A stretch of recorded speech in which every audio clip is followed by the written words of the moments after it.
You look like the 4th of July. Makes me want a hot dog real bad. I should never try Jennifer Coolidge again.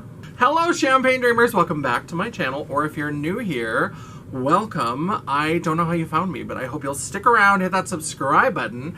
My name is Janessa, and I am North Dakota's trash queen of glam, geek, and gore.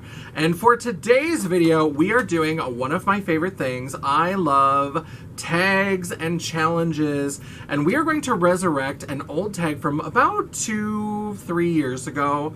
So this is one that I remember seeing a couple of years ago, and it came out around the same time. I think Samantha March might have created them. And she created like an eyeshadow palette tag and a blush tag, and there might have been one more, and I did the blush tag, and then that started me on this whole blush journey. I've actually got 4 blush journey videos now that started with that first blush tag video. And so I was so caught up in blush, I was having such a blush moment that I never got around to actually doing the eyeshadow palette tag. So I was like, you know what? Let's go ahead and resurrect this tag for eyeshadow palettes that I never got around to. If you're excited for that, then stick around because we're getting into it right now.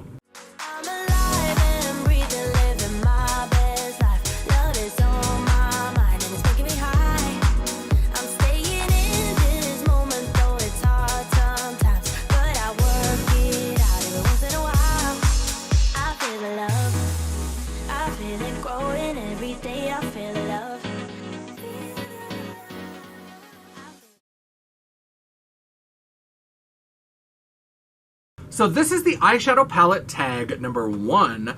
There were actually 2 of these that were created a year apart. Now, I don't think I saw Samantha March's video. I might have. I saw Angelica Nickfist do it, and when I went to search for it, I actually found her part 2 video, and that's when I realized that there was a part 2. But I remembered that I had also watched Teresa is Dead. So I will link Teresa is Dead's video down there. If I do find Angelica's version of part 1, I will link that down in the description box as well. But we're going to do part 1, which is talking about our eyeshadow palettes collections. I have so many eyeshadow palettes. I love eyeshadow. I used to always be a lip product girly. That was like my thing. But you know what? Sometimes I just need a good eyeshadow palette. I need a fun color story. I need some crazy colors. This is a fun little Jaws inspired look that I put together using the Martine Cosmetics Mayday palette. Loving it. So that's why there's red in with the blue. I know it looks a little bit crazy, but I feel a little crazy. So let's go ahead and get into it. There are 12 questions about eyeshadow palettes. The first question is, what is the newest palette in your collection? Well, there's technically a newer one today. We're gonna get into that in a later video. Check for part 2 coming soon to my channel. But the last palette that arrived before this very day is the Charmer palette from Unearthly Cosmetics. So we are recording this in April. It might not make it out onto the channel until May, or if we're real, it might not come out till June. A bitch is busy. But this is the Valentine's collection that just showed up now in April. I'm thinking about doing a whole video where I talk about some of my frustrations as an indie brand lover with trying to love indie brands, and I'm just trying to love you. And some of these pre-orders are hurting my heart. I'm not going to say that this beautiful palette was not worth the wait. I absolutely love these purple and pink tones. This surprising teal. That teal is so wild to me that they threw that in there, and I love it. And I love that they put it next to this hot pink. These two together, I just love it. I love this palette. I think it's gorgeous. So I just need to get over myself. Pre-orders, sometimes they happen, and I just have to decide that if I'm gonna order something on a pre-order, I have to recognize that it's gonna take a while. So I love it. This is the newest palette into my collection until today. The second question is, what is the oldest palette in your collection?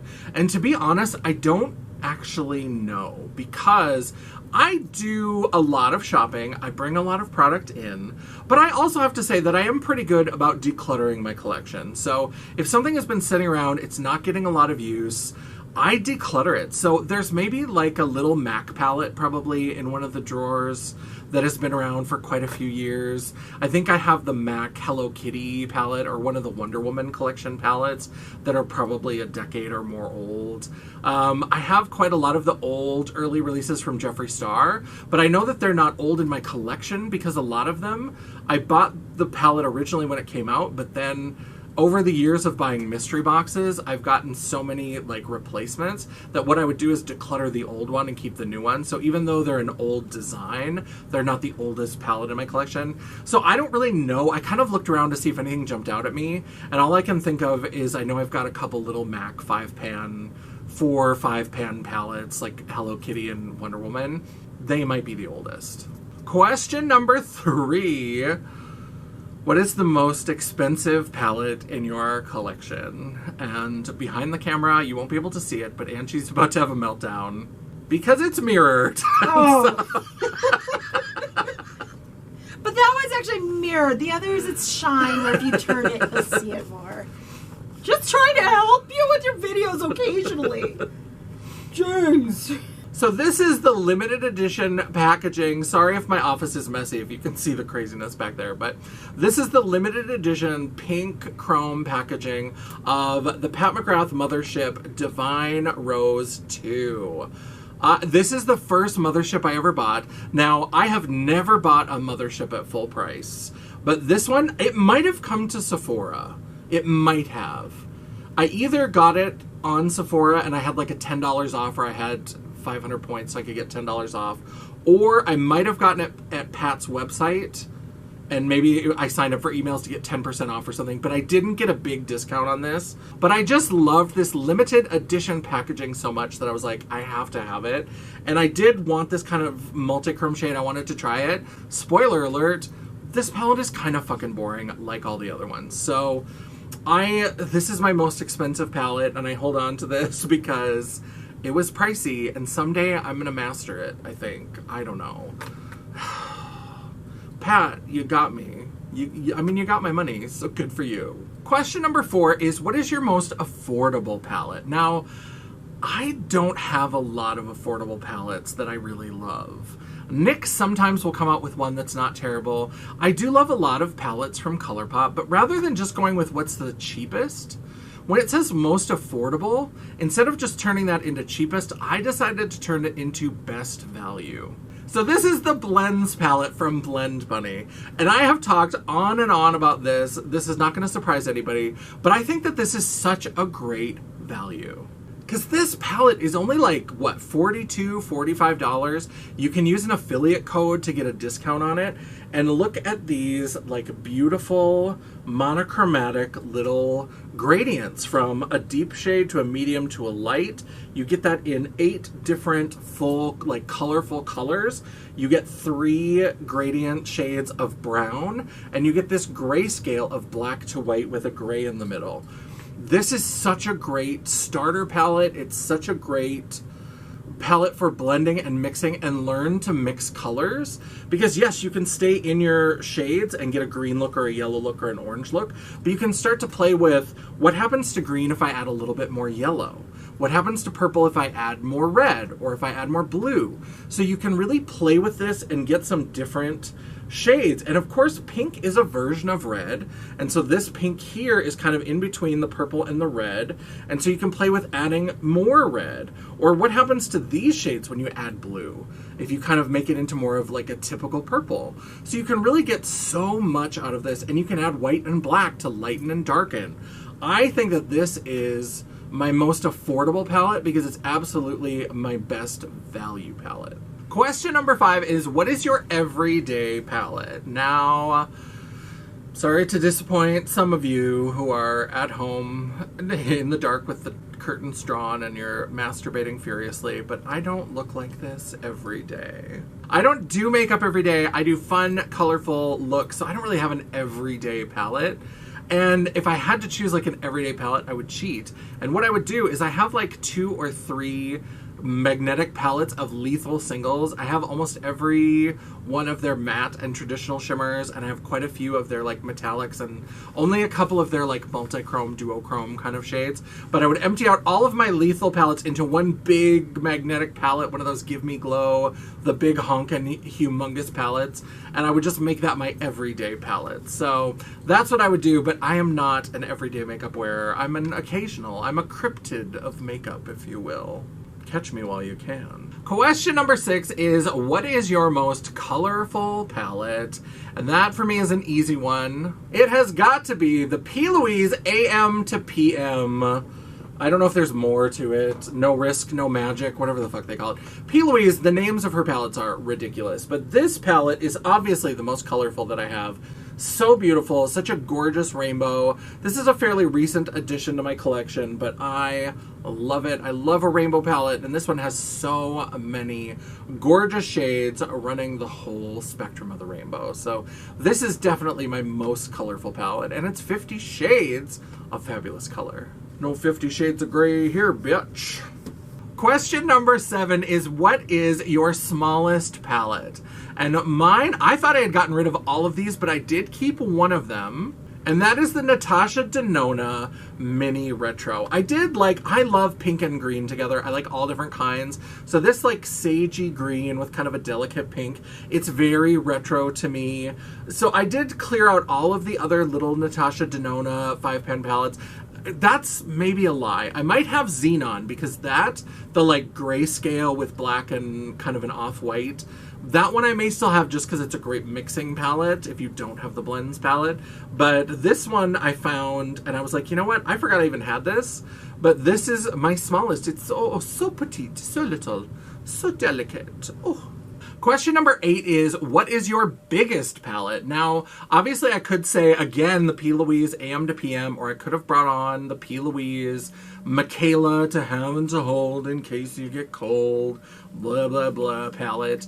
Those are 50 pans each, so that's the most pans that I have. But I do have a P. Louise palette that has a few fewer shades, but is much bigger in terms of the packaging. So this is the Money Shot, and this is one of their palettes that's like 2 levels deep. So it's got this little drawer that has 21 shades that I can't even get all the way out. And you can see here we've got all kinds of olivey, yellow greens, getting into some brown kind of shades. And then the top part is an additional 21 shades. And here's where we have more of the emeraldy greens, the blue-toned greens. So this one, even though it's 8 shades fewer than the other one, I would say that the packaging overall is so much bigger, so much bulkier. The other one at least is just a thin palette with 1 layer of shades. This one, the pans are bigger, but it's a big, bulky kind of trunk experience. So I would say that this should get the award for my biggest palette. Question number 9 is, what is the palette with the best memory? And for me, I would say that that is the Machina palette by Blend Bunny. And this one is special to me. The memory that really matters is that this was actually gifted to me by the brand. It's a beautiful, fun color story that's a mixture of the sort of more organic, sort of florally colors, going into more kind of sci-fi, green slime, blue electricity, cyborg silver. It's so beautiful. I love this, and this was gifted to me by the brand. The brand owner reached out after I posted my Blend Bunny Thunderdome, my ranking video, and offered to send me this palette. You can check out that ranking right here if you haven't seen it. So this is the palette that to me has the best memory. Question number 10 is a palette that is worth the hype. Now, does anybody remember this? This is the Kaleidos X Angelica Nyqvist from Sweden Club Nebula palette. I love this. Now, I do love Angelica's palettes with Odin's Eye. I love the original Hella. I love the Halloween palettes, the Little Ghost and the Trick or Treat. But this one really was worth the hype. This one sold out and was restocked and sold out and was restocked and sold out. This got so much hype, and I think it's absolutely worth it. And I'm not saying that they were the first brand to do this, but especially like among the indie community, I feel like this was one of the first palettes that really brought in a lot of these very deep matte shades and paired them with these much lighter shimmer shades. And that's something that a lot of palettes were doing a black, or maybe they would have one or two of these. But to have this whole range of these kind of deep, deep mattes, you didn't really see that outside of the Viseart Dark Mattes palette, which was a whole palette of just dark mattes. For that time, it was really unique to combine those and then have these more pastel, duochrome kind of shimmers. It was really beautiful. Now, this palette by itself for me is a little bit of a challenge. I like a little bit more of a gradient. I like to blend a lot of shimmers together. This is really great if you love like a deep matte and then maybe a shimmer on the lid. But combining this with their other palette, the big green palette, I forget what that one's called, I'll put a picture on the screen, but combining that one with the Club Nebula was magical. I made some beautiful looks with those two palettes. So this was absolutely worth the hype. Question number 11 is a palette that's not worth the hype. Guess who's back? Back again. Auntie Pat's back. Don't tell a friend. I am sorry. I'm sorry to Pat McGrath. I know at this point everybody is just kind of thinking that the investors are running the company and she's kind of checked out because it's just been the same. Well, it's been this. Minus the multichrome, it's been this over and over and over again. And that to me is why it's not worth the hype. Like, this is beautiful. This multichrome is lovely, but this multichrome is so tame compared to the typical multichromes of this sort of color, this sort of green to magenta to gold, that sort of shift. This is so tame compared to brands that do this at so much less than the price point of these mothership palettes. They're just not worth it. And I'm so tired of people talking about special shades. Stop calling things special shades. Because that started with Pat McGrath and these motherships and people trying to defend that $125 price point that has now gone up to $129, or the most recent one with special edition packaging was $150 American dollars. People are just trying to say, oh, these special shades. These are not special shades. They are beautiful, and they probably have expensive pigments in them. But there's nothing special. They can't leap a tall building in a single bound. They can't outrun a freight train. These are not special shades. They're just beautiful shimmer shades, and we need to stop pretending and calling things special to try to justify the price. Just tell people, like the new Bella Beauté Bar palette that's coming out. When we're filming this, we're getting ready for the release of The Secret Garden. And that palette I think is like $75 or $78. And they just said straight out, this is a reflection of the price of the holochrome and multichrome pigments that were used. Period. We don't have to call these special. We don't have to act like these are somehow magical. Because if you know multichromes, you know that this shit ain't magic. It's good for Pat McGrath compared to what she usually does, but it ain't shit when it comes to multichromes. So palette's not worth the hype. Any of these mothership palettes, stop. Just stop. Question number 12 is, what's a favorite palette from a favorite brand? So I love a lot of indie brands. There are a lot of indie brands that I really do love. And I don't want to waste the experience. I don't want to ruin it for you. I have a lot of Makeup Thunderdome rankings where I have actually taken some of my favorite brands and I've done a countdown where I've shown you all the palettes that I have and I've talked through how I would rank them, and I show you my favorite from each of those brands. That playlist is going to be linked right here in case you want to check it out. If you like ranking videos, there's some good ones here. And so I was like, do I have a favorite brand that I haven't done a ranking video for? And I realized that I do. It's Lethal Cosmetics, because Lethal Cosmetics, they've started doing more palettes, and I do have several of their palettes. But when I first kind of got into them, they did singles, and they did a lot of kind of build your own palettes. So I have a ton of singles from them. That's why I mentioned them in the everyday makeup part, that I would just turn that into one big palette.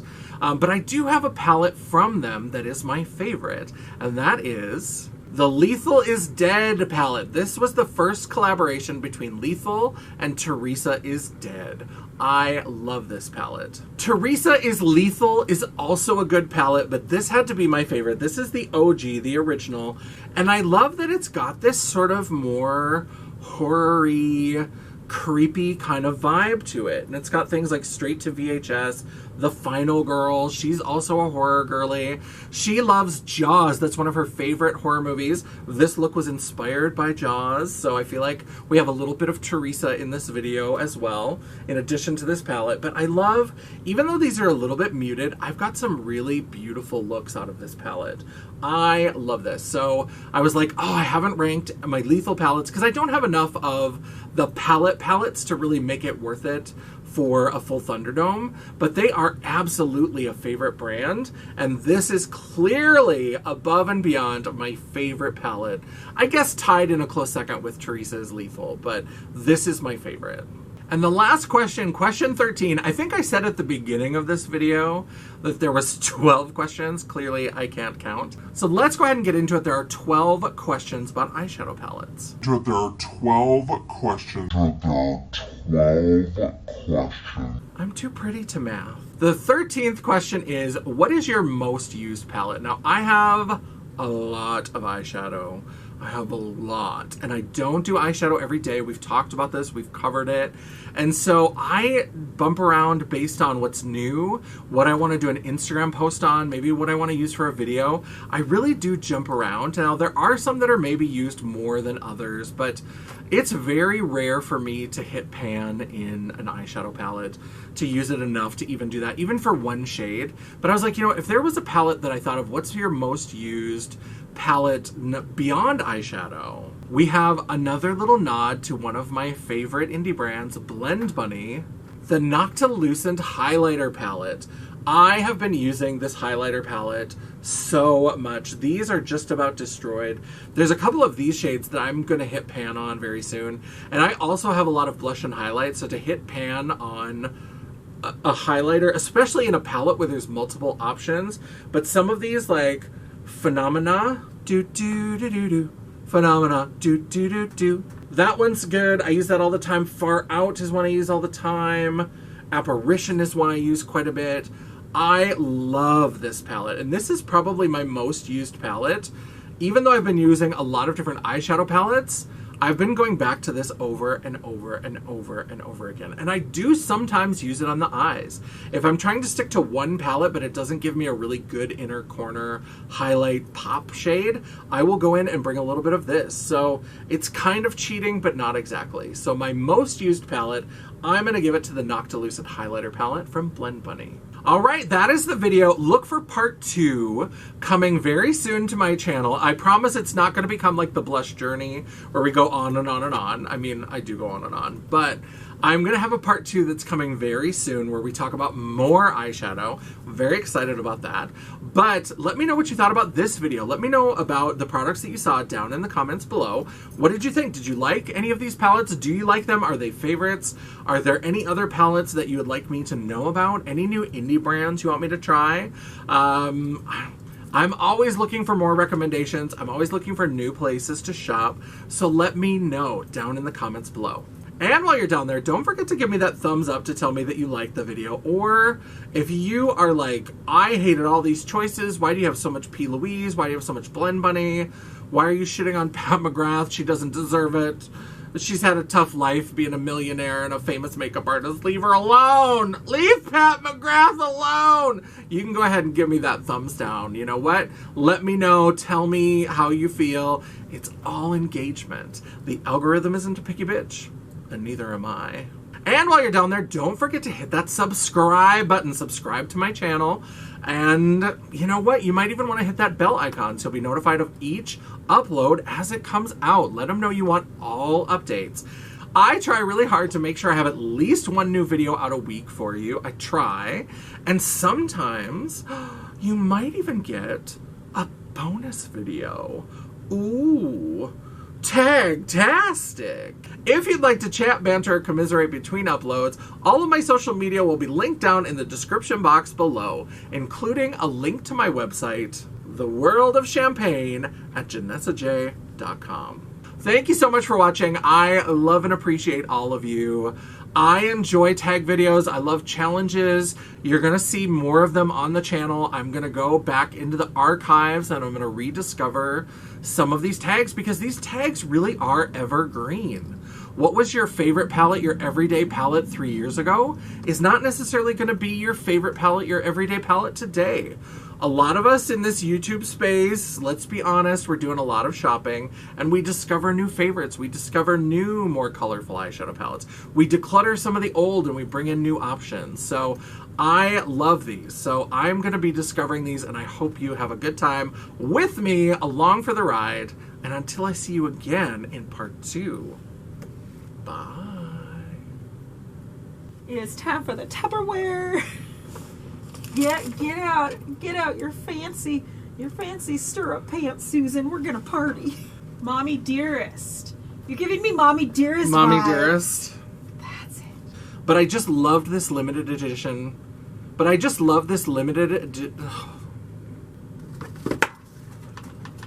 Oh shit. How does it look? Why do you care? You don't care. Just beautiful. I can read it just fine.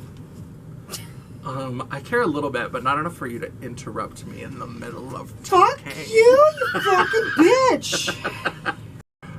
It's very pretty. Derp. So pretty. I should do it. Derp.